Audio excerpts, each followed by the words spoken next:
अस्सलाम वालेकुम। आज हम डिस्कस करेंगे माइक्रोबायोलॉजी ऑफ सॉइल। अब ये जो माइक्रोबायोलॉजी ऑफ सॉइल है, इसमें हम सबसे पहले देख लेते हैं कि सॉइल क्या होती है। सॉइल हमारे पास वो एरिया होता है अर्थ का जिसमें आपकी जियोलॉजी और बायोलॉजी मेट करती है। इसका मतलब ये है, जियोलॉजी होती है बेसिकली स्टडी ऑफ अर्थ और बायोलॉजी होती है स्टडी ऑफ लाइफ। तो जब हम अर्थ में लिविंग ऑर्गेनिजम्स की स्टडी करते हैं या लाइफ की स्टडी करते हैं तो उसको बेसिकली हम बोल देते हैं सॉइल। अब ये जो आपकी सॉइल आती है, इसकी स्पेसिफिक कैरेक्टरिस्टिक्स होती हैं, डेप्थ होती है, केमिकल कंपोजिशन होती है, इसकी डिफरेंट ओरिजिन होते हैं। अगर हम इसको देखें तो इसमें 5 मेजर आपकी कैटेगरीज होती हैं, जिसमें से सबसे पहले आपकी आ जाती है मिनरल। जो भी इसमें कंटेंट्स होते हैं उसमें सबसे पहले आ जाते हैं मिनरल पार्टिकल्स। नेक्स्ट आते हैं आपके पास ऑर्गेनिक रेजिड्यू, देन आपके पास वाटर आ जाते हैं, गैसेस आ जाते हैं और बायोलॉजिकल सिस्टम्स आ जाते हैं। अब सबसे पहले हम देख लेते हैं कि कौन से मिनरल्स जो हैं वो आपकी सॉइल के अंदर प्रेजेंट होते हैं। अच्छा, जो आपके पास एल्यूमिनियम होता है, आयरन होता है, सिलिकॉन होता है, वो इसमें लार्ज क्वांटिटी में प्रेजेंट होता है। जबकि अगर हम देखें calcium, magnesium, potassium, sodium, nitrogen, sulphur, phosphate, titanium और मैग्नीशियम, ये थोड़े लिमिटेड अमाउंट में इसमें प्रेजेंट होते हैं। इसकी जो सॉइल, अगर हम मिनरल्स के कॉन्स्टिट्यूएंट को साइज वाइज देखें तो ये 0.002 मिलीमीटर से लेकर भी हो सकते हैं और इससे लार्जर पेबल्स और ग्रेवल की फॉर्म में भी हो सकते हैं। जो आपकी सॉइल होती है उसे हम डिफरेंट वे में क्लासिफाई करते हैं, जिनमें से सबसे पहले आ जाती है आपकी ऑर्गेनिक सॉइल। ये जो आपकी ऑर्गेनिक सॉइल होती है, ये बेसिकली इसमें क्या होता है, ऑर्गेनिक कंटेंट ज़्यादा होता है, इनऑर्गेनिक कंटेंट कम होता है। और ये कौन सी वाली सॉइल होती है, ये बेसिकली जो आपकी मार्शेस वगैरह की या डैम प्लेसेस की, ऐसी प्लेसेस जहाँ पे वाटर का जो है, वाटर बॉडीज का लिंक ज़्यादा है, ठीक है।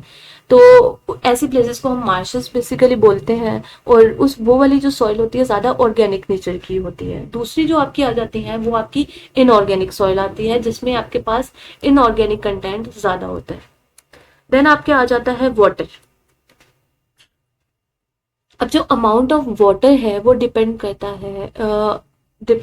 करता है प्रेसिपिटेशन पे, क्लाइमेट चेंजेस पे, सॉइल की कंपोजिशन पे, उसके अलावा जो ड्रेनेज है and the living population of the soil, उस पे कि वाटर कंटेंट आपकी सॉइल का कितना होगा।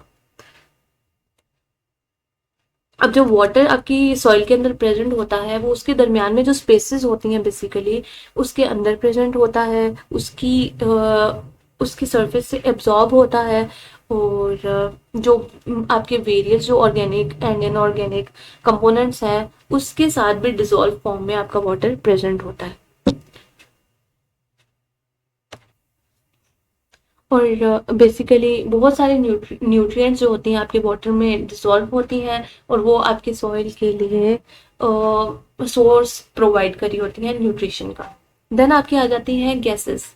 जो गैसेस अगर हम मोस्ट कॉमनली देखें तो आपकी कार्बन डाइऑक्साइड, नाइट्रोजन, ऑक्सीजन, ये आपकी जो सॉइल की स्पेसेस होती हैं उसके अंदर प्रेजेंट होती हैं। कुछ गैसेस डिसॉल्व फॉर्म में भी प्रेजेंट होती हैं और कुछ जो होती हैं गैशियस फॉर्म में भी प्रेजेंट होती हैं। ये आपकी root system of higher plant में भी प्रेजेंट होती हैं, एज वेल एज अगर हम बहुत सारे रोडेंट्स, इंसेक्ट्स, वॉर्म को देखें तो उनके साथ भी प्रेजेंट होती हैं। और आपके कुछ माइक्रोब्स भी हैं जो कि इनको आप कह लें इन गैसेस को फिक्स करने में हेल्प करते हैं। देन आपके पास आ जाता है आपका बायोलॉजिकल सिस्टम ऑफ सॉइल या फिर आपका माइक्रोबियल फ्लोरा, जो कि आपके सॉइल में प्रेजेंट होते हैं। इनमें आपके बैक्टीरियाज भी आ जाते हैं, आपके फंजाइज भी आ जाते हैं। अब अगर हम बैक्टीरियाज को देखें तो उनमें आपकी ये सेवरल बिलियन पर ग्राम तक आपकी सॉइल के अंदर प्रेजेंट हो सकते हैं। इसमें आपके ऑटोट्रॉफिक बैक्टीरियाज भी आ सकते हैं, हेटरोट्रॉफ्स भी आ सकते हैं, mesophile, thermophiles, even sulphur oxidizer, nitrogen fixers या प्रोटीन डाइजेस्टर, ये जितने टाइप ऑफ बैक्टीरिया, ये हर टाइप की बैक्टीरियाज आपकी सॉइल में प्रेजेंट होते हैं। इनमें से जो ऑटोट्रॉफिक होते हैं वो अपनी फूड खुद प्रिपेयर करते हैं, हेटेरोट्रॉफ्स बेसिकली दूसरों पर रिलाई करते हैं। मीजोफाइल जो होते हैं एक मीडियोकर टेम्परेचर रेंज में ग्रो कर सकते हैं। थर्मोफाइल्स एक्सट्रीम आपकी सॉइल की कंडीशन हो तो उधर भी ग्रो कर जाते हैं। सल्फर ऑक्सीडाइजर्स क्या करते हैं, सल्फर जो आपकी प्रेजेंट होती है उसे ऑक्सीडाइज करते हैं। नाइट्रोजन फिक्सर बैक्टीरिया जो होते हैं वो क्या करते हैं, डिफरेंट फॉर्म्स ऑफ नाइट्रोजन को सूटेबल फॉर्म में कन्वर्ट करते हैं सो दैट इट वो इजीली यूज कर सकें, वो बैक्टीरिया भी यूज कर सकें और आपके जो प्लांट्स वगैरह हैं वो भी यूज कर सकें। एंड देन आपके आ जाते हैं प्रोटीन डाइजेस्टर जो कि प्रोटीन को डाइजेस्ट करने में हेल्प आउट करते हैं। अच्छा, उसके बाद आ जाते हैं फंजाई इन सॉइल। अब ये जो फंजाई है कुछ बैक्टीरियाज और फंजाई आपको पता है कि मोस्टली दे आर डिकम्पोजर्स, और ये क्या करते हैं, ये आपकी सॉइल में डिकम्पोजिशन का काम करते हैं। अब ये क्या जो भी आपके प्लांट्स की वेस्ट होती है, सेलुलोज होती है, लिग्निन्स होती हैं, उनकी डिकम्पोजिशन में रोल प्ले करते हैं, एज वेल एज जो आपकी सॉइल पार्टिकल्स हैं और जो सॉइल पार्टिकल्स हैं और जो आपकी वाटर बॉडीज हैं उनके साथ मिलके एक माइसिलियल नेटवर्क बनाते हैं और आपकी सॉइल को स्टेबिलिटी भी प्रोवाइड करते हैं। अच्छा, ये जो स्ट्रक्चर बनाते हैं उसे हम क्रम्ब स्ट्रक्चर भी बोलते हैं, और ये जो आपकी सॉइल की फिजिकल कंडीशन है उसे इम्प्रूव करने में हेल्प आउट करते हैं। यूजुअली जो आपकी यीस्ट होते हैं वो नहीं प्रेजेंट होते ज़्यादातर आपकी सॉइल में। उसके अलावा अगर हम देखें, अगर हम यीस्ट की ही बात करें तो वो ज़्यादातर प्रेजेंट होते हैं आपके ऑर्किड्स में या वाइन यार्ड्स में। नेक्स्ट आपकी आ जाती है एल्जीज इन दी सॉइल। अब हमारे पास सर्टेन एल्जीज हैं जो कि ज़्यादातर किस में प्रेजेंट होती हैं, जो आपकी मॉइस्ट सॉइल होती है। ठीक है, अब ये क्या करती हैं, ये लाइट को यूज़ करती हैं और फोटोसिंथेसिस का प्रोसेस करती हैं। इनमें से मेजर एग्जांपल आपकी आ जाती है क्लोरोफाइसी की और डाईएटम्स की। डाईएटम्स में इसमें आ जाती हैं बेसिलेरियोफाइसी। अब ये भी आपकी कुछ जो आपकी आ जाती है सेवरल हंड्रेड से सेवरल थाउजेंड्स तक भी इनके नंबर प्रेजेंट हो सकते हैं आपकी सॉइल में। अच्छा, और एक और ये काम भी करती हैं कि आपकी जो नाइट्रोजन फिक्सेशन है इन पैडी सॉइल्स और जो क्या नाम है, नाइट्रोजन फिक्सेशन जो आपकी राइस के लिए बहुत इंपॉर्टेंट स्टेप है पैडी सॉइल्स में, उसके लिए भी ये इंपॉर्टेंट रोल प्ले करती हैं। उसके बाद आ जाते हैं आपके प्रोटोजोआस। प्रोटोजोआस की अगर हम बात करें तो ये भी आपकी सॉइल के अंदर प्रेजेंट होते हैं। अच्छा, उसके बाद ना हम देख लेते हैं आपके सर्टेन प्रोटोजोआस को। प्रोटोजोआस में जो आपके फ्लैजेलेट्स और एमीबास प्रेजेंट होते हैं वो ज़्यादा अमाउंट में प्रेजेंट होते हैं एज कम्पेयर टू सीलिएट्स। अच्छा, इनके भी सेवरल हंड्रेड से सेवरल थाउजेंड की रेंज में ये प्रेजेंट होते हैं सॉइल में।